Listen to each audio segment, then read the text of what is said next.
আইজাবিট গল্পটা আমি ছোট ছোট খণ্ডে কিন্তু বুঝিয়ে দিয়েছি। তোমরা যারা যারা ভিডিওটা দেখোনি অবশ্যই ডেসক্রিপশনসে তার লিঙ্ক পাবে, সেখান থেকে গিয়ে তোমরা দেখে নেবে। এবং আইজাবিট গল্পটা আমি বোঝানোর সময় বেশ কিছু এসএকিউ এবং এমসিকিউ নিয়ে আলোচনা করেছিলাম। সেটা রাফলি ছিল, গল্প বোঝানোর সুবিধার্থে করতেই হয়। অনেক গ্রামাটিক্যাল ডেসক্রিপশনসও ছিল, কারণ গল্পের শুধু বাংলা অর্থ বুঝলে তো হবে না।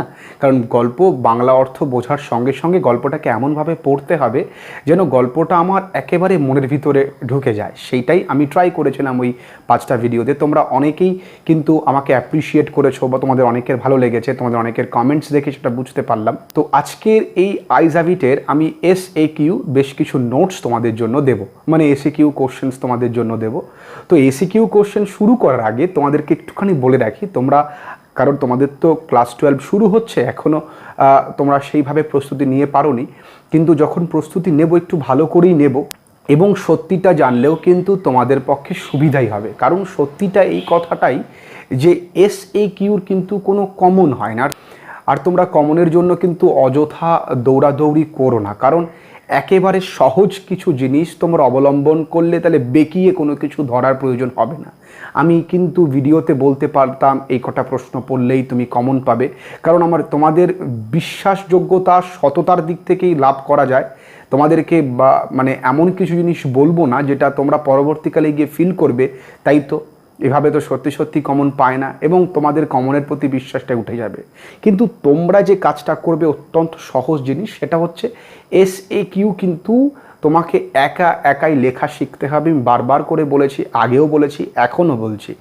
তুমি যদি এসএকিউ একা লেখা শিখতে পারো, যেটা অত্যন্ত সোজা, আজকে যে কটা কোশ্চেন আলোচনা করব সে কটা কোশ্চেনের মাধ্যমে তুমি বুঝতে পারবে সত্যি সত্যি এটা সোজা। এবং তোমরা কিন্তু পরবর্তীতে আমার সাথে এগ্রি হবেই, এটা আমার সম্পূর্ণ আত্মবিশ্বাস রয়েছে নিজের প্রতি।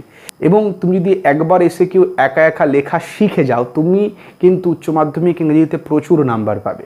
কারণ এসএকিউ একা লিখতে পারলে সেটা তোমাকে ব্রড কোশ্চেনেও হেল্প করবে, সেটা তোমাকে এমসিকিউতে হেল্প করবে, এবং নানান রকমভাবে তুমি হেল্প হবে। সেটা পরবর্তীকালে ধীরে ধীরে তুমি এই স্যারের কথা কিন্তু মনে করবে। তো চলো আজকে আমরা যে কোশ্চেনগুলো শিখবো, শুধুমাত্র নোটস নয়, সেখান থেকে আমি কিভাবে এসএকিউ একা লিখতে পারি সেই বিষয়টা নিয়ে তোমাদের সঙ্গে আজকে আলোচনা হবে। তোমরা প্রত্যেকে পুরো ভিডিওটা দেখবে। ভিডিও শুরু করার আগে তোমাদের কাছে অনুরোধ, যারা যারা চ্যানেলে নতুন, যারা এখনও সাবস্ক্রাইব করোনি, তারা অবশ্যই সাবস্ক্রাইব করে দাও এবং বন্ধুদের সাথে অবশ্যই শেয়ার করো। কারণ তুমি শিখলে এবং তুমি বন্ধুদেরকেও যদি শেখানোর জন্য সাহায্য করো, তাহলে বন্ধুটাও তোমাকে মনে রাখবে। কারণ বিদ্যা সবসময় দান করলে কিন্তু বাড়ে। সুতরাং তোমরা সকলের সঙ্গে শেয়ার করো এবং অবশ্যই ভিডিওতে লাইকস করো, কমেন্ট করো কোনো প্রবলেম থাকলে। চলো আমরা শুরু করি তাহলে আজকের ভিডিওটা।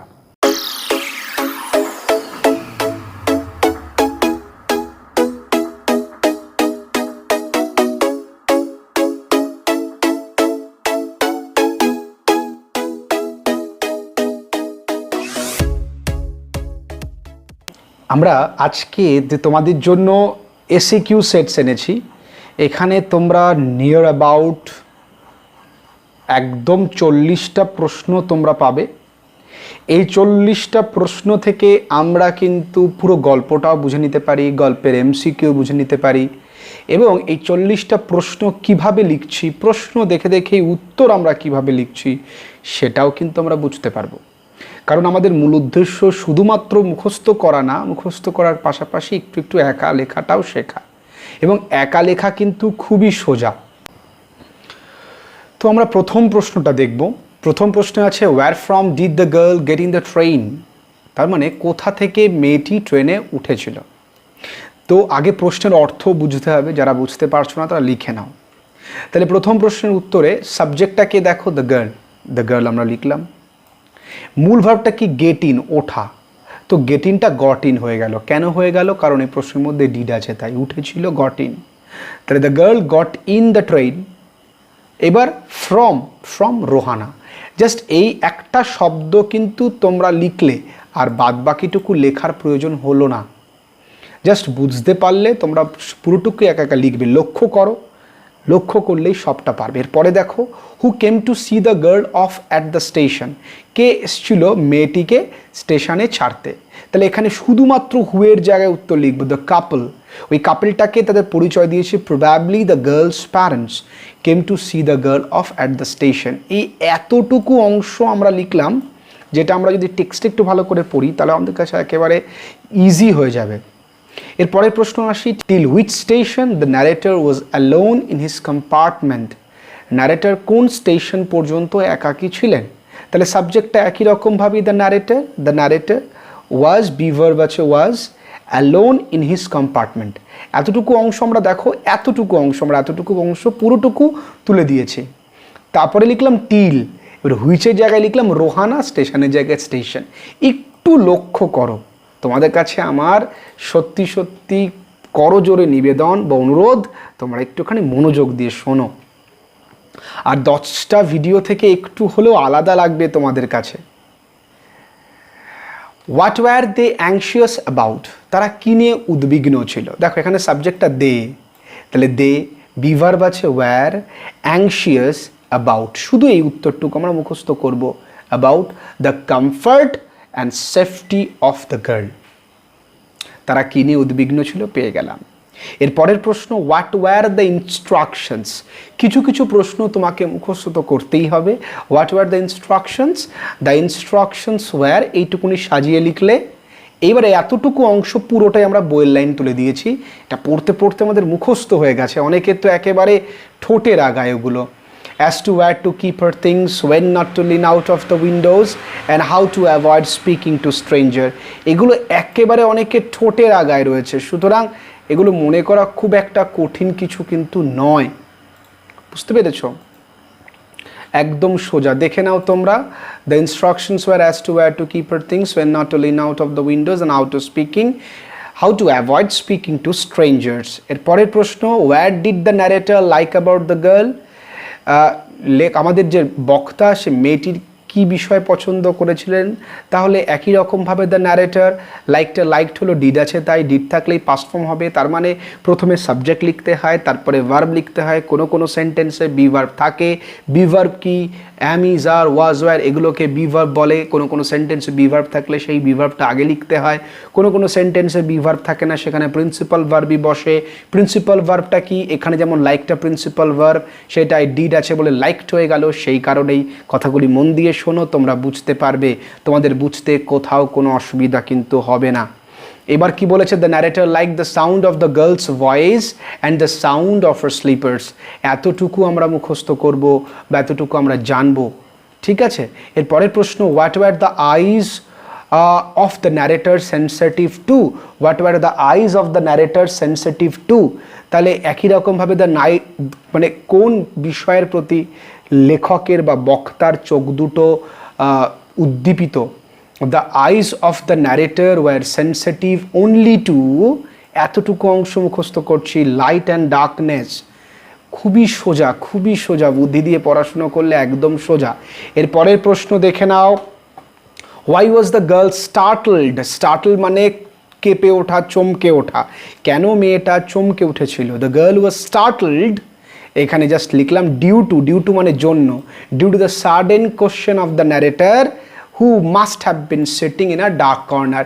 এই এতটুকু অংশ কিন্তু আমরা জাস্ট মুখস্থ করছি। আমি আশা করব তোমরা প্রত্যেকে খাতা পেন নিয়ে বসে কিন্তু লিখছো, সুতরাং তোমরা মন দিয়ে লিখে নাও বিষয়গুলো।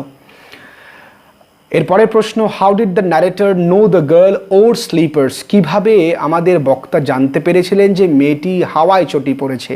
দ্য ন্যারেটর একই রকমভাবে প্রিন্সিপাল ভার্বটা নিয়ে হয়ে গেল, কারণ এখানে ডিড আছে তাই। New the girl or sleepers, দেখতে পাচ্ছ আমরা এই অংশটুকুকেই কিন্তু তুলে দিয়েছে, এইখানে জাস্ট প্রিন্সিপাল ভার্বটা চেঞ্জ করে দিয়েছি। এইবার এই অংশটাও বইয়ের থেকে নেওয়া, from the way the slapped against her. Slap মানে চর মারা, আমি আগেও বুঝিয়েছি যে তারা যেভাবে জুতোর সোলগুলো মেয়েটার হিলসে ঠাপ করে আওয়াজ করছিল, সেই আওয়াজটা দেখে মনে হচ্ছিল বা তিনি বুঝতে পেরেছেন যে মেয়েটি জুতো পরেছিল। ক্লিয়ার? এই 10 দাগের প্রশ্নে আমরা আসি। What do the blind people take in. একদম সোজা, the blind people take in only the essentials. Just এই অংশটুকু আমরা একা লিখলাম, ঠিক আছে? এর পরের প্রশ্ন আমরা দেখি। এর পরের প্রশ্ন আছে, how did the narrator think of preventing his co-passenger from discovering that he was blind। কিভাবে সে মনে করেছিল যে তার সহযাত্রী বুঝতে পারবে না যে সে অন্ধ? The narrator thought to keep to his seat লেখক ভেবেছিলেন বা বক্তা ভেবেছিলেন তার নিজের সিটেই বসে থাকবেন, জাস্ট এই কথাটুকুকে লিখেছি, আর কিচ্ছু লিখিনি আমরা। লক্ষ্য করে দেখো, এই কথাটুকুকে লিখেছি আর থিংটাকে থট করে দিয়েছি, আর কিচ্ছু করিনি, বাদবাকি যা ছিল ডিট্টো লিখে দিয়েছি। এইটুকুন তোমরা মনে রাখতে পারবে না? অবশ্যই পারবে, তোমাদের প্রতি আমার এই বিশ্বাসটুকু কিন্তু আছে। Where was the girl getting off, কোথায় মেয়েটি নামবে? একদমই সোজা, দ্য গার্ল বিভার বাছে was getting off at Saharanpur. বুঝতে পেরেছো? খুবই সোজা। 13 দাগের প্রশ্নে আমরা আসি, who would come to meet at the station, কে স্টেশনে দেখা করতে আসবে? The aunt of the girl, the aunt of the girl, just হুয়ের জায়গায় এই অংশটুকু লিখেছি। The aunt of the girl, মেয়েটির কাকিমা, would come to meet at the station. খুবই সোজা। According to the narrator how are ants, লেখকের বা বক্তার মতে কাকিমারা কেমন হয়? অ্যাকর্ডিং দিয়ে প্রশ্ন থাকলে অ্যাকর্ডিং এর অংশটুকুকে আগে লিখতে হয়। According to the narrator ants are usually formidable creatures. এটা তো বহুবার তোমরা পড়েছো, মুখস্থ হয়ে যাওয়ার কথা। এরপরে আসি 15 দাগের প্রশ্নের উত্তরে, where would the narrator get off the train? Okay, where would the narrator get off the train? তাহলে উত্তরটা কি হবে? The narrator would get off the train, just এইটুকুনি মনে রাখো, অ্যাট দেরা। তোমরা যে ভাবছো আমরা কমন পেয়ে গেলেই আমাদের হবে, তেমনটা কিন্তু নয়। তোমরা প্রত্যেকেই ভালো ছেলে মেয়ে, একবার ট্রাই করে দেখো। আমার এমন অনেক বন্ধুরা আছে যারা সত্যি সত্যি আমার সঙ্গে কম্পিটিশন নিয়ে তারা কিন্তু খারাপ থেকে অনেক ভালো স্টুডেন্টে পরিণত হয়েছেন। I am very happy for that. শুনতে অবাক লাগবে, তারা আমার আগেও কিন্তু চাকরি পেয়েছে। যদি তোমরা ট্রাই করো, ভালো খারাপ কিচ্ছু না, শুধু ভালো আর খারাপের মধ্যে একটাই অন্তর, যে তুমি ট্রাই করছো না আর ওই ট্রাই করছে। ট্রাই করলে একটু কষ্ট হবে কিন্তু পারবে। What is the destination of the narrator? তুমি হোয়াটের জায়গায় মুসৌরিও লিখতে পারো, জাস্ট ঘুরিয়ে লিখলাম the narrator's destination is Mussoorie. খুবই সোজা। Which is the best time to visit Mussoorie? হুইচের জায়গায় উত্তর লিখলাম October is the best time to visit Mussoorie. এর পরের প্রশ্ন আসবে, what mistake did the narrator make? The narrator made a mistake by asking the girl a question. লেখক একটা ভুল করেছিলেন মেয়েটিকে প্রশ্ন করে, যেটা কিনা প্রমাণ বা বের করে দিত the fact that he was blind. এটা একটু মুখস্থ করে নিও কষ্ট করে, এটা ইম্পর্টেন্ট কোশ্চেন, মুখস্থ করতে হবে সব কোশ্চেন। তো তোমাদেরকে একা লেখার এখনও সেই পাওয়ারটা আসেনি, ধীরে ধীরে আসবে। How does the narrator describe the sun? কীভাবে? একদমই সোজা, the narrator describes the sun as delicious. Just এই কথাটুকু লিখলাম, as delicious. What was the narrator pretending? Pretend মানে ভনিতা করা, ভান করা। তা আমাদের বক্তা কী ভান করছিল? The narrator was pretending of, দেখো একদম সোজা, স্টাডিং দ্য ল্যান্ডস্কেপ, মানে বাইরের যে দৃশ্য তিনি সেটা বুঝতে পারছেন তেমনটাই তিনি ভান করেছিলেন। What could the narrator's see in his mind's eye? এখানে ন্যারেটার্স কথাটি হবে না, what could the narrator see in his mind's eye? তাহলে the narrator could see telegraph post were flashing by. এই অংশটুকুকে আমরা একা একা লিখলাম, বাদ বাকিটুকু তো আমরা প্রশ্ন থেকে লিখলাম। জাস্ট নিজেটুকু তোমরা দেখো, তোমরা যদি মনে করো এই অংশটুকুকে আগে লিখবে telegraph post are flashing by the narrator could see in his mind's eye, তাহলেও কিন্তু হবে, কিন্তু শুনতে একটু খারাপ লাগবে। এরপরে আমরা চলে আসি, how did the girl address the narrator? The girl addressed, কেন ডিড আছে তাই, the girl as gallant young man. Just এইটুকুনি অংশ, মুখস্থ করবে না, বোঝো। How did the narrator address the girl? The narrator addressed the girl as she had beautiful or interesting face. Interesting face কথাটুকু লিখলেই হয়ে গেল। এরপরের প্রশ্ন, what did the narrator compare the girl's voice to? তাহলে সাবজেক্টটা কি? the narrator compared হবে, স্বাভাবিক, তোমরা এখন বুঝে গেছো। the girl's voice to, just এইটুকুনি, the mountain stream, একদমই সোজা, the mountain stream, ক্লিয়ার। এরপরে দেখি, how did the girl laugh? কিভাবে মেয়েটি হাসতো? the girl laughed clearly and it was a ringing laugh. Easy. How the aunt's voice was described? The aunt's voice was described as high-pitched female voice. Just এই অংশটুকু, মানে উচ্চস্বরে মহিলার শব্দ। ওকে। What lingered in the compartment after the girl left the train? Lingered মানে ঘোরাঘুরি করা। কোন অংশটা ছিল? The perfume from the girl's hair. এই অংশটুকু আমরা একা লিখলাম, বাদ বাকিটুকু যা ছিল তাই তুলে দিয়েছি। দেখতে পাচ্ছ? ভালো করে দেখো তো। What was the girl tired of? কি মেয়েটা ক্লান্ত হয়ে গেছিলো? The girl was tired of people telling her that she had a pretty face. এই অংশটুকু, দ্যাট অলওয়েজ হ্যাপেন, কোন জিনিসটা সবসময় ঘটে, এটাকে মুখস্থ করতে হবে তোমাদেরকে। Whenever a train runs, যখন একটা ট্রেন চলে, the trees always seem to be moving, একটা গাছ সবসময় মনে হয় যেন চলছে। While the passenger seem to be standing still, যখন প্যাসেঞ্জাররা কিন্তু চুপচাপ দাঁড়িয়ে থাকে। How long could not the girl sit in the train, তাহলে the girl could not sit in the train, the girl could not হবে এইটা, sit in the train for more than 2 or 3 years. ওকে, 2 থেকে 3 ঘন্টার বেশি মেয়েটি বসতে পারে না। For how long and why was the narrator prepared to sit in the train? কতক্ষণ এবং কেন সে ট্রেনে বসতে চাইছে? The narrator was prepared to sit in the train for almost any length of time just to listen to her talking মানে to the girls talking, শুধু মেয়েটির কথা শুনবে বলে, মেয়েটা শুধু মেয়েটির কথা শুনবে বলে আমাদের যে বক্তা সে যতক্ষণ খুশি বসতে পারে। What could the narrator hear when the train entered Saharanpur station, তাহলে সাবজেক্টটা দ্য ন্যারেটর কুড হিয়ার মানে আমাদের বক্তা কি শুনতে পেরেছিলেন যখন ট্রেনটা সাহারানপুর স্টেশনে প্রবেশ করেছিল? কি শুনেছিলেন? The narrator could hear the shouting of the porter and vendors and high pitched female voice.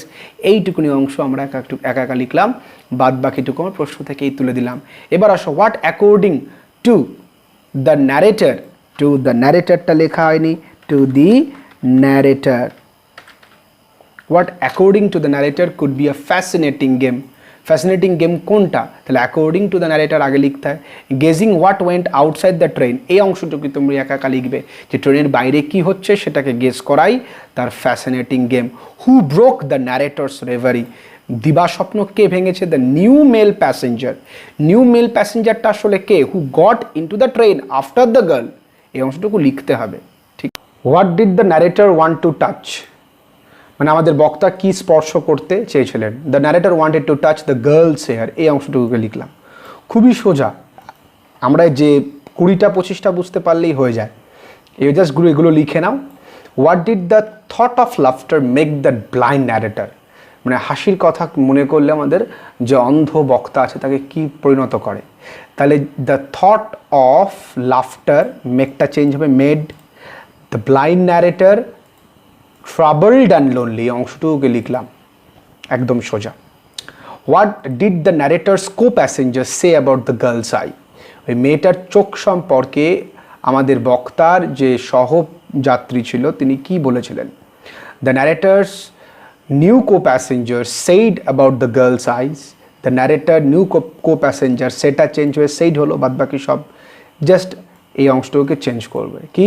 That she had beautiful eyes but they were of no use to her, clear? They were of no use to her, এই অংশটুকুকে আমরা লিখলাম। As simple as that. এরপরের প্রশ্ন 38 দাগ, mention two traits at the girl which the narrator found appealing, মানে traits মানে গুণাবলী, কোন দুটো গুণ যেগুলো আমাদের বক্তা খুঁজে পেয়েছেন মেয়েটির মধ্যে? টু দ্য ন্যারেটর্স মানে বক্তার কাছে কমা হবে একটা, the girl's voice and the perfume of hair were very appealing, মেয়েটির গলার শব্দ আর মেয়েটির চুলের গন্ধই দুটোই ছিল অত্যন্ত রোমাঞ্চকর।